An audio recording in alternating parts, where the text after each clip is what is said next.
आप सभी को प्रणाम। आइए आज का सद्विचार सुनते हैं। गायत्री महामंत्र एक साथ एक स्वर में बोले हमारे साथ साथ। ओम भूर्भुवः स्वाहा तत्सवितुर्वरेण्यं भर्गो देवस्य धीमहि धियो यो नः प्रचोदयात्। गुरुदेव माता जी का ध्यान करेंगे। ओम वंदे भगवतीं देवीं श्रीराम च जगद्गुरुं पादपद्मे तै श्रित्वा प्रणमाम्मुहुर्मुहुः।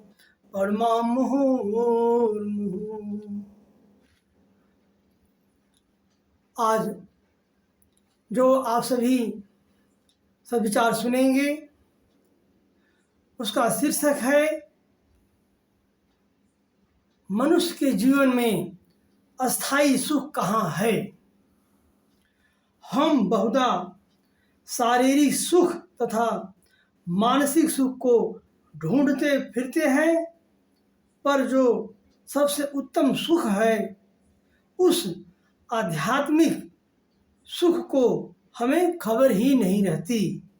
हम हमेशा अपने जीवन में सुख सुविधाओं के लिए पैसा इकट्ठा करते रहते हैं। हमारे जीवन में एक कार्य करेंगे या वह कार्य करेंगे तो सुख आएगा, लेकिन उनमें सुख नहीं होता। सुख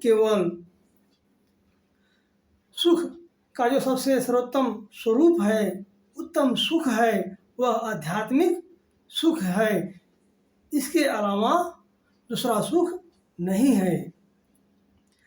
हमारे जितने भी कार्य हैं उसमें सुख पाने की एक इच्छा छिपी रहती है। हम स्थूलदर्शी मनुष्य बाहरी वस्तुओं से ही सुख पाने की इच्छा रखते हैं। क्या बाहरी वस्तु किसी को सुख दे सकती है? प्रश्न है कि क्या बाहरी वस्तुएं किसी को सुख दे सकती है? इस जगत में हमारे सुख के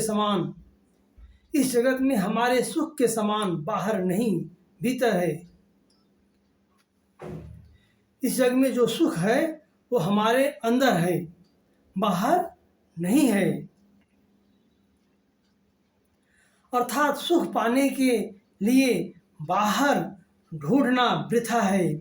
हिंदू शास्त्र में भी इस बात का प्रमाण देते हैं कि बिना मन का तत्व निर्णय किए बाह्य जगत के सुख की कोई आशा नहीं की जा सकती है।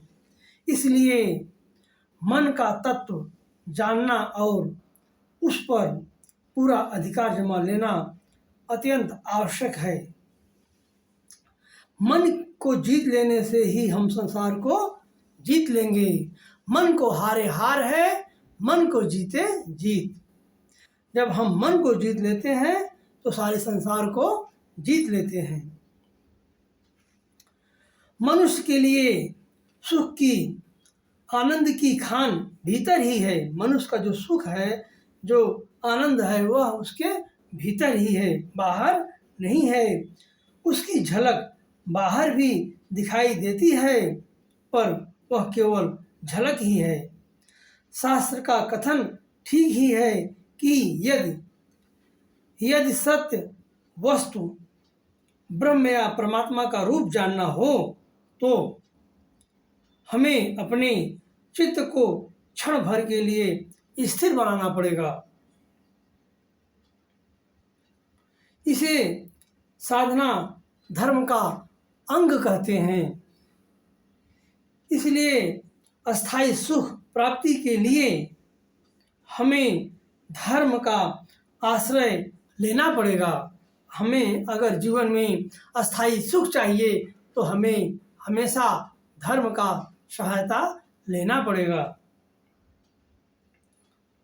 धर्म ही हमें वर्तमान मुहूर्त के क्षणिक सुख के बदले भविष्य में होने वाले अच्छे सुख का मार्ग बताता है। धर्म ही वह वर्तमान मुहूर्त है जो हमें थोड़े सुख के बदले में, क्षणिक सुख के बदले में हमें भविष्य में होने वाले अच्छे सुख का मार्ग प्रशस्त करता है, बताता है। इसलिए हमें हमेशा अपने जीवन में सत्य, न्याय, धर्म का पालन करना चाहिए और अपने जीवन को आनंदमय, सुखमय बनाना चाहिए। यह आज का सद्विचार था। आइए अब हम शांति पाठ करेंगे। ओम देव शांतिरंतरिक्षं शांति पृथ्वी शांतिरापः शांतिरोषधयः शांति वनस्पतयः शांतिर्विश्वे देवा शांति ब्रह्म शांति सर्वं शांति शांतिरेव शांति सामा शांतिरेधि। ओम शांति शांति शांति सर्वारिष्टेषु शांतिर्भवतु। इस सद्विचार को सभी लोग सुने और इस संसार में जो हमारे गुरुदेव का सपना है विचार क्रांति अभियान वो सफल हो, मनुष्य में देवत्व का उदय और धरती पर स्वर्ग का अवतरण होकर रहेगा अगर आप सब इन सद्विचारों को सुनेंगे और अपने जीवन में अपनाएंगे। आप सभी ने इस वीडियो को पूरा वॉच किया, इसके लिए बहुत बहुत धन्यवाद।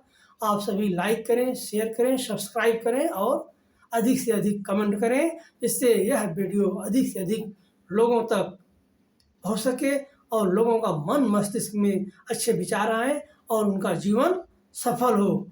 इसी वाणी के साथ हम अपनी बात को विराम देते हैं। धन्यवाद। आप सभी को प्रणाम।